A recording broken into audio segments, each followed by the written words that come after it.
Okay, hi everyone, welcome back, and in this update we are going to check out Avalanche's price chart. And if you remember, the last time that we talked about AVAX, we were right around this area, and the idea was that hopefully this is going to be a correction structure, and soon we're gonna have yet another move on the upside. And what happened? We did get our move up, as you can see, but not from these areas. Instead, we went a bit lower, and then we got a very strong bounce. So because we got the general move that we expected, makes sense for me to be like absolutely bullish and call, I don't know, maybe this point the low of our correction and say, okay, the only way in AVAX is up, right? Well, unfortunately, I don't really believe that is the case. Why is that? There are a couple of very important reasons for why I believe now there's actually a decent chance that overall, starting from this point to about the highs, even like a bit higher, we are going to have now a correction structure and not an impulse. But before we get into all that, let's just force some sort of a bullish structure in here in the interest of being 100% objective. In that case, I think you can consider two different counts. Scenario number one suggests that maybe we are having something like this. Excuse me. Okay, this can be from this point to about here, wave one, correction for wave two, and you can say maybe right now we are on our way to complete a massive move into wave 3 for 5, and that on a higher degree is going to be into a wave 3, correction for 4, another move into wave 5. This is one possible source of kind of bullish scenario.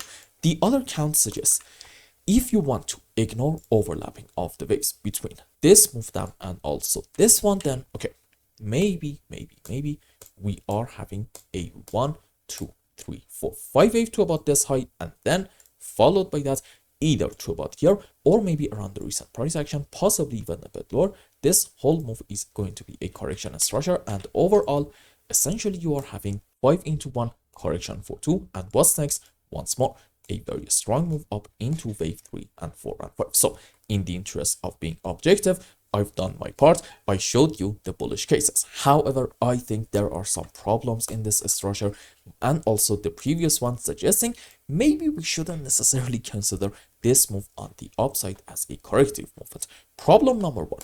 Let's go on H1 time frame. How long is this move up taking us at the moment? Let's measure it from this point to about this high. As you can see, this move is taking us so far about 500 candlesticks. On the other hand, in only about 125 candlesticks, we managed to have this strong move on the upside. So to me, this suggests probably despite having way more than enough time, bulls actually failed to pull the price all the way back down to these levels and maybe even take them. And well, that means unfortunately bears are still quite powerful, and as a result you may see yet another move on the downside. This is problem number one, with this structure being an impulsive movement.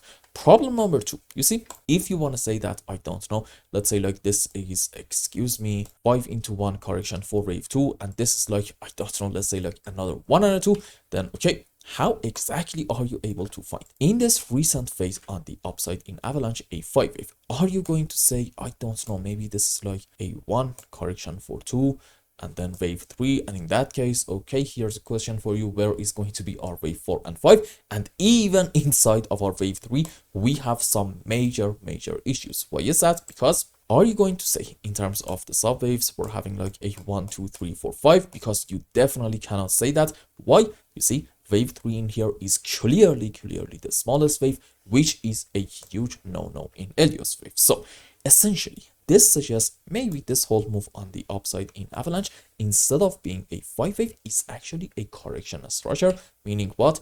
We are probably going to see another move down in order to take all the lows in here. Either we are going to get our move down from the current point, or maybe I guess we can have like yet another move on the upside, and then it's going to be time to have a move down.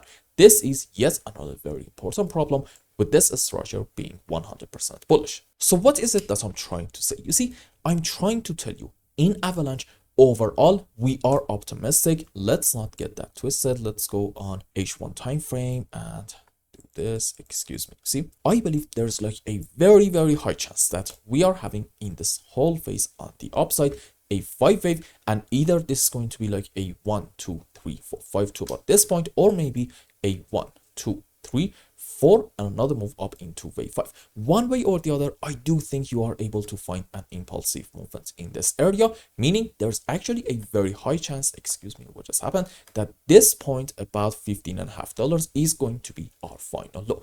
However, this doesn't mean that from the current point we're going to get a straight move on the upside. No, I think this structure suggests we are having a correction either from here or maybe here, not important, and it's going to be either a WXY or maybe an ABC zigzag, suggesting in the short term, I'm going to say probably in the next couple of weeks, in AVAX, we are going to most likely have another move on the downside. So for now, let's focus on this move right in here, and I think you do sort of kind of have a decent idea about the targets for this move, and this makes me quite bullish. Why?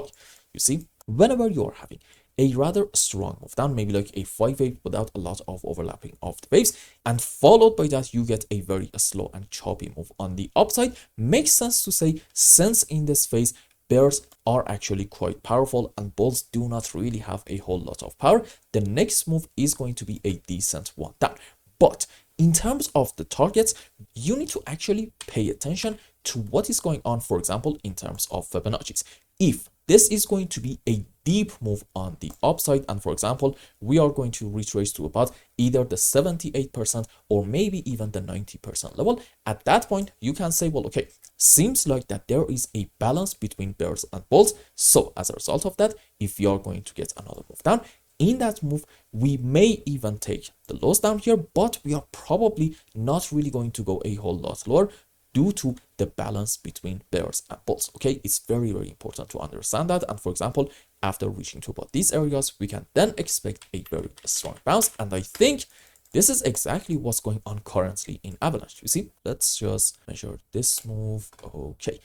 As you can see, in this phase up, we retrace to about the 90% level. So if we are going to have a move down from the current point, then okay, odds are the target for that move is either going to be reaching to about here, or maybe by like a very small margin, we are going to take this low about $20.5. But most likely we are not going to go a whole lot lower. And then from these areas, we can expect a very strong bounce back. So overall in Avalanche, I think we are definitely looking optimistic, but having said all that, in the short term, we should probably expect in the next couple of weeks a move on the downside. And I hope I explained everything well and you understood what is going on in AVAX. And until the next update, I hope you have a wonderful time. Goodbye.